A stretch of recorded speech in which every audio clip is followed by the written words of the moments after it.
El día de hoy hablaremos acerca de las herramientas virtuales de aprendizaje para la evolución de la educación tradicional. Comentábamos que la educación tradicional se basa o se centra en el aprendizaje de la memorización y que pues prácticamente una calificación determina el grado de conocimiento, que para mí pues y para la mayoría de los que actualmente enseñamos es injusto evaluar a un alumno solo por su conocimiento. Debemos tomar en cuenta las aptitudes, actitudes individuales y su creatividad. Comentábamos que la evolución de la educación permite que los alumnos gestionen su tipo de educación y con estos cambios vienen el que ellos puedan agendar sus días de estudio, programar sus clases y pues el alumno obtenga un compromiso de estudio y se convierta en el creador de su conocimiento. Sin embargo, esto no significa que el docente de la nueva generación no tenga que dar clase.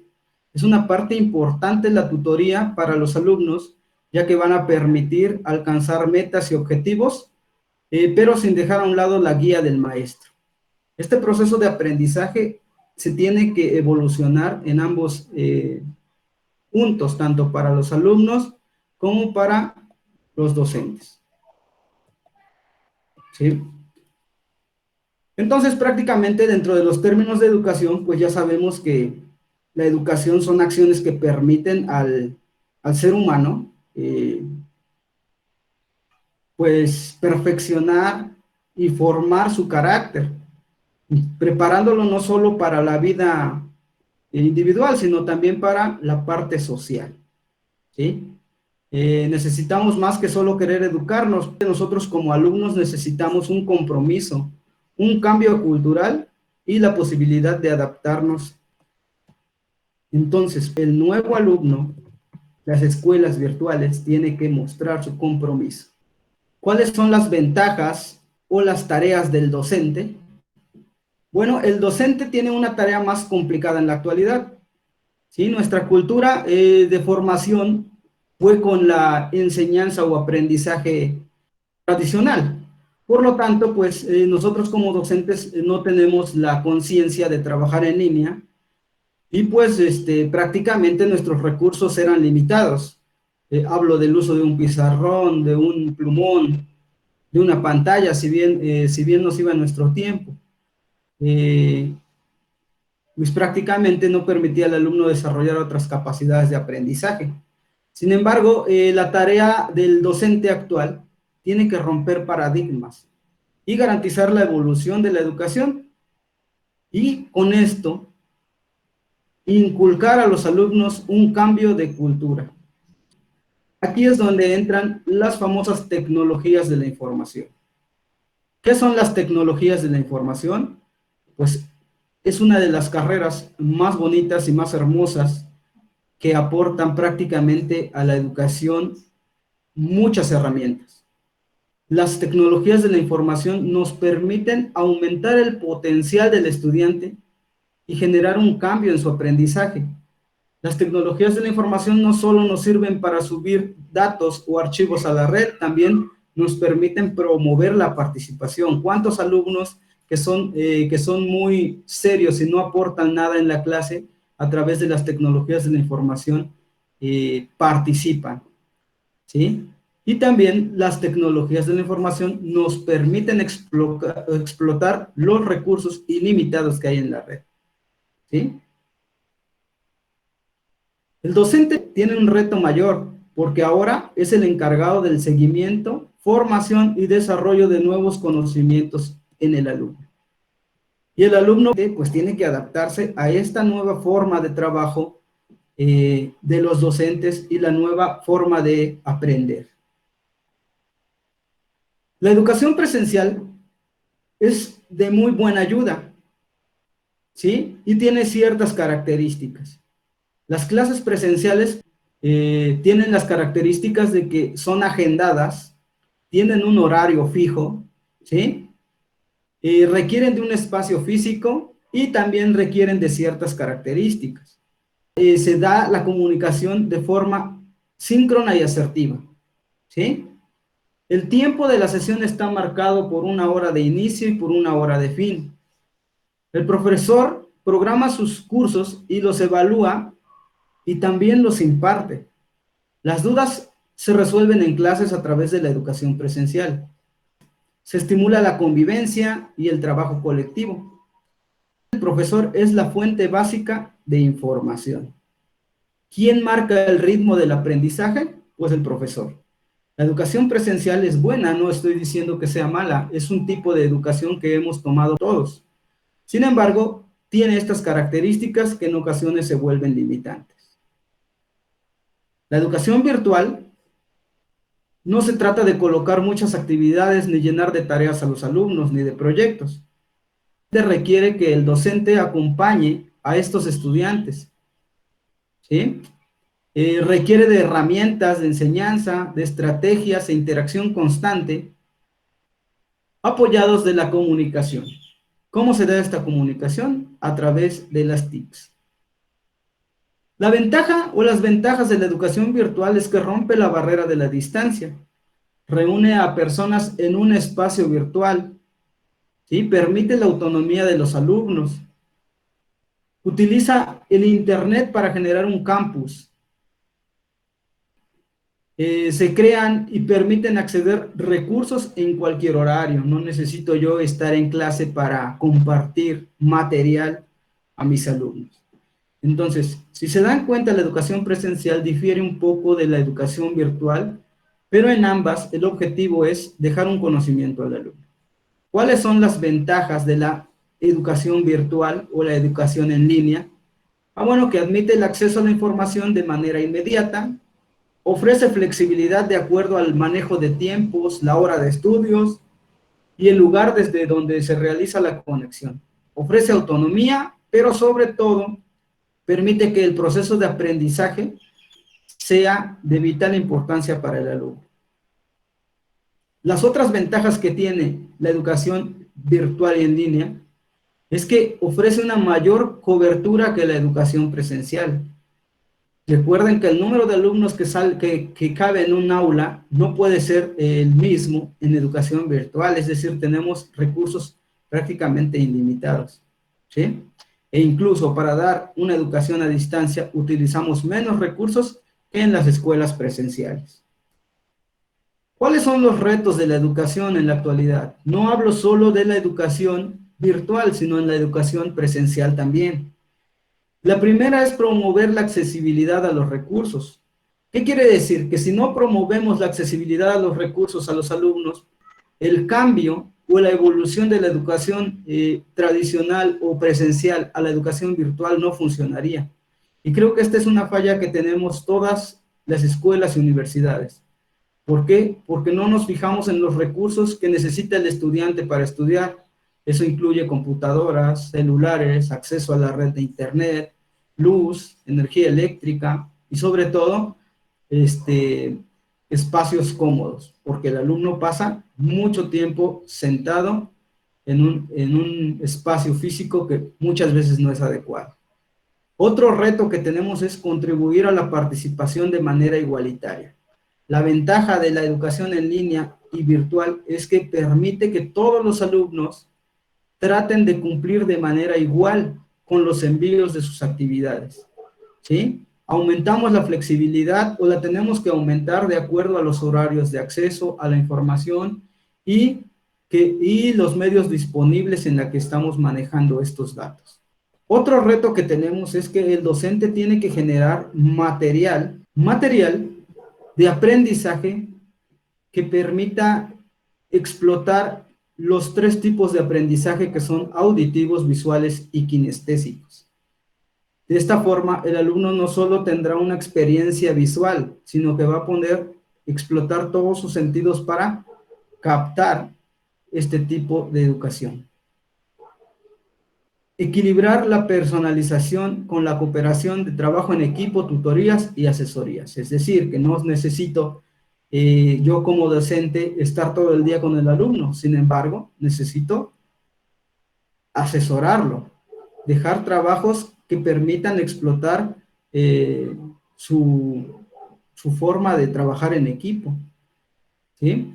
Los retos principales en la educación a distancia o la educación virtual la educación en línea, es que muchas veces la búsqueda de la calidad la tenemos prácticamente fijadas en una calificación.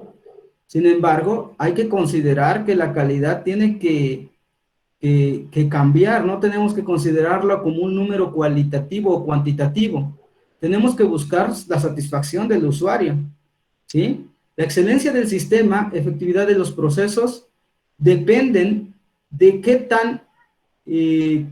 tan feliz esté nuestro usuario, que en este caso nuestro alumno, con el curso que estamos impartiendo, ¿sí? Esto va a generar un buen impacto social y va a garantizar la calidad de una clase. Entonces, para nosotros poder programar una clase con calidad, necesitamos del diseño instruccional, ¿sí?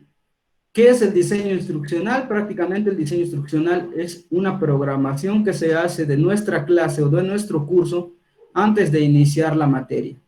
Y se sugiere que se articulen principalmente en módulos o en sesiones de aprendizaje. ¿Qué beneficios trae el realizar el diseño instruccional? Bueno, garantiza la calidad en el aprendizaje, orienta y reorienta nuestros temas, logra los propósitos determinados y evitamos improvisar. Cuando llegamos a una clase con un diseño instruccional, ya tenemos prácticamente definidas las tareas y actividades que vamos a realizar. Nos permite planificar los temas, nos permite seleccionar los materiales adecuados que vamos a utilizar para dar nuestra clase. ¿Qué prácticas, qué herramientas, qué materiales vamos a utilizar para implementar este tipo de educación? El diseño instruccional considera 4 fases, ¿sí? Análisis de factores clave, diseño instruccional, producción de recursos para el aprendizaje y la emisión. Cuando ustedes generan una clase, un curso, un taller, deben considerar estos 4 aspectos, sobre todo si es una clase en línea. Tienen que considerar, primero, el análisis de los factores claves. Esto se refiere a todos los datos o factores relacionados con el usuario, ¿sí? Que tiene que ver con si el usuario tiene computadora, si tiene un celular, si tiene acceso a internet. Debemos considerar todos esos factores.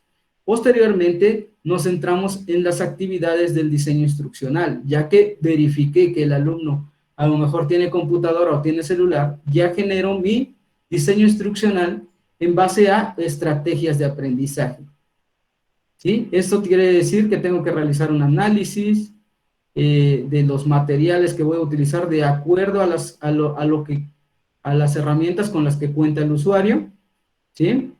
Y prácticamente voy a analizar, producir y emitir una evaluación, pero sin dejar de lado la retroalimentación de la actividad que el alumno realice.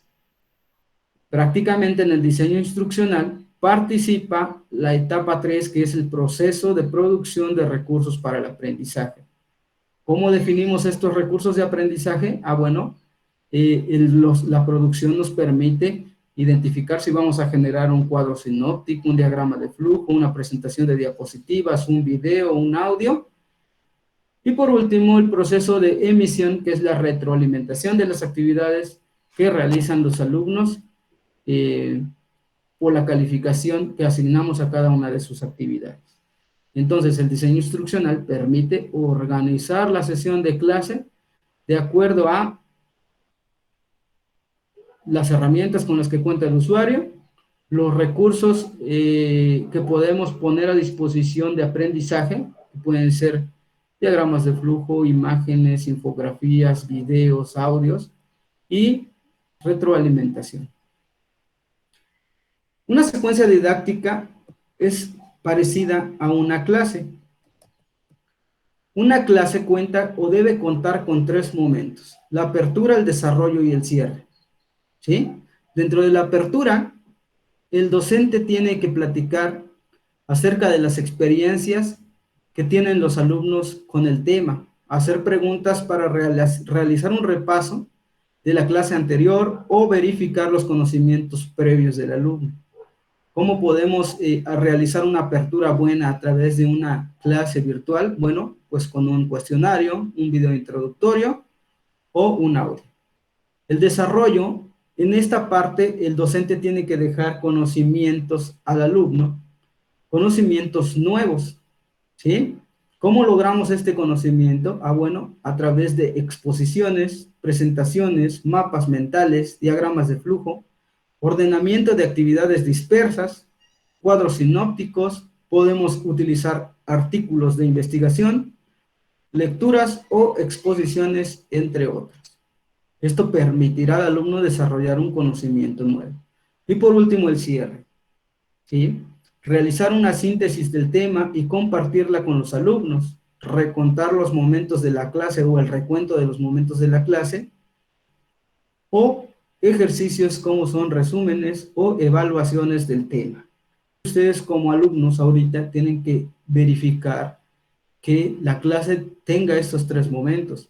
Y en un futuro, si se deciden a formar parte de la plantilla de trabajo y colaboración de los docentes, pues tienen que tomar en cuenta estos tres puntos para que ustedes al llegar a su trabajo, a su empleo, a dar un curso, un taller, una conferencia, consideren estos tres momentos.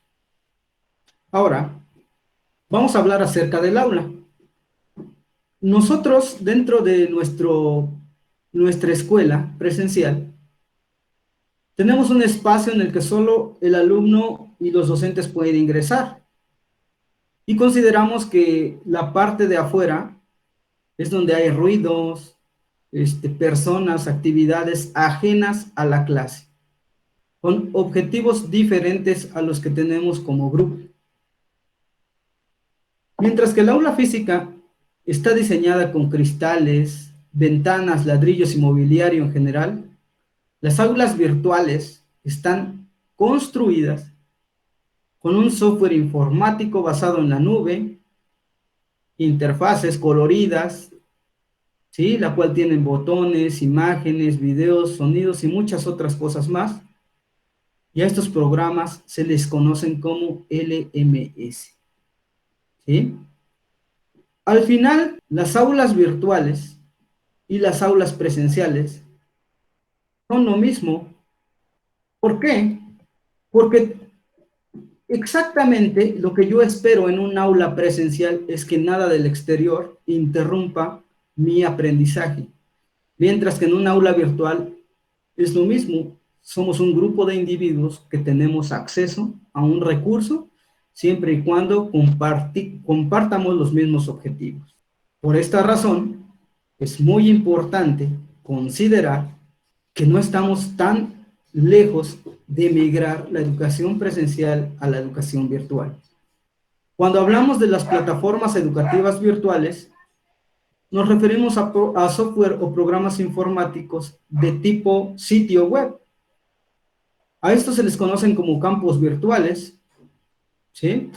Y es la acción de llevar prácticamente tu escuela presencial a un navegador, a una red de internet o aplicación móvil. De esta forma, las plataformas educativas virtuales ofrecen la capacidad de enseñar a los alumnos sin la necesidad de un espacio físico. Ahora, hablábamos del diseño instruccional y cómo planeamos las actividades, que son tres momentos: apertura, desarrollo y cierre, ¿sí? Y vemos que entre el aula virtual y el aula presencial no hay tanta diferencia, ¿sí? Dentro de los recursos que tenemos en las plataformas virtuales, podemos compartir tareas, libros, realizar chats, generar bases de datos, generar exámenes, ¿sí? Generar lecciones y poner a disposición enlaces o ligas de interés.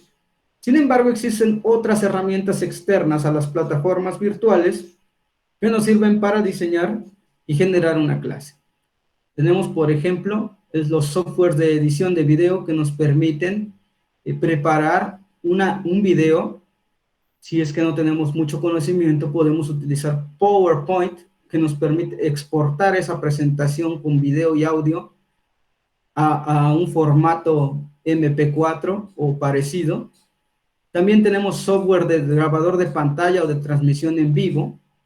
Como ejemplo tenemos a OBS Studio, que es un software que me permite compartir la pantalla de mi computadora en las redes sociales o a través de YouTube. De ahí también tenemos el trabajo colaborativo en línea que ofrecen algunas empresas como Google. Tenemos presentaciones que se pueden editar entre varios alumnos, procesador de texto que se puede editar igual entre varios participantes, hojas de cálculo. Actualmente tenemos las videoconferencias a través de Meet, los calendarios que nos permiten agendar estas conferencias o esas reuniones, y como un punto extra tenemos un drive de almacenamiento en la nube. ¿Qué quiere decir? Que no necesito contar con una memoria USB para guardar mis trabajos que voy a presentar con un docente. Ya puedo guardarlo en la nube y tener acceso desde la computadora o incluso desde el mismo dispositivo móvil. Ese es el trabajo colaborativo en línea que ofrecen algunas empresas. Tenemos herramientas para dejar tareas, actividades como son mapas mentales. Tenemos actividades de diagramas de flujo, diagramas de bloques, pizarras digitales como Jamboard, que son programas que son de software libre que nos permiten generar herramientas de forma gratuita sin un solo peso. Incluso comparto los nombres con ustedes. Está SimpleMeet, por ejemplo, que es una aplicación móvil que se puede acceder desde el celular de forma gratuita, muy fácil de utilizar. Las pizarras digitales que puedes utilizar tu teléfono para escribir y se muestra lo mismo en tu pantalla, como Jamboard, y el software de Draw.io de Google para hacer diagramas de flujo, de bloques, diagramas relacionales. Tiene muchísimas herramientas esa aplicación. Podemos sacar algunas conclusiones. Por ejemplo, el estudiante presencial o la educación presencial es recomendable para etapas de infancia, cuando los niños están aprendiendo a leer, a escribir, ¿sí?, a desarrollar sus funciones básicas de aprendizaje. La educación presencial es muy importante. El estudiante presencial depende del docente para adquirir un aprendizaje. Sin embargo, en la escuela virtual, el mismo estudiante tiene el control de su aprendizaje. Esto es muy útil para cuando algunos estudiantes son más avanzados que otros, pueden marcar el ritmo de su aprendizaje. Y si también algunos estudiantes tienen la capacidad de llevar tranquilamente sus materias, lo pueden hacer también. Para el estudiante también implica una mayor flexibilidad en los horarios de enseñanza-aprendizaje, mientras que en la educación presencial, pues, tienen un horario rígido y ni siquiera ya preestablecido, no está a disposición del alumno. Entonces hay que ver estas ventajas. Para el docente, en la educación presencial, nosotros nos convertimos en un juez de las acciones del estudiante. Controlamos la clase y al estudiante igual. Mientras que en la modalidad virtual nos convertimos en un guía que va ayudando al estudiante, el cual genera su propio ritmo de aprendizaje. ¿Sí? El profesor de la modalidad virtual tenemos que encargarnos de orientar a los alumnos. ¿Para qué? Para solucionar un problema, atender dudas en cualquier horario, incluso fuera de nuestra jornada laboral, estamos ofreciendo estas soluciones. ¿Sí? Entonces, pues prácticamente tenemos un reto mayor. El estudiante virtual no es necesario que se encuentre físicamente en el mismo espacio. ¿Sí? Yo sé que algunos de ustedes quisieran tener su clase presencial, pero es hora de que migremos, de que logremos obtener el conocimiento por nosotros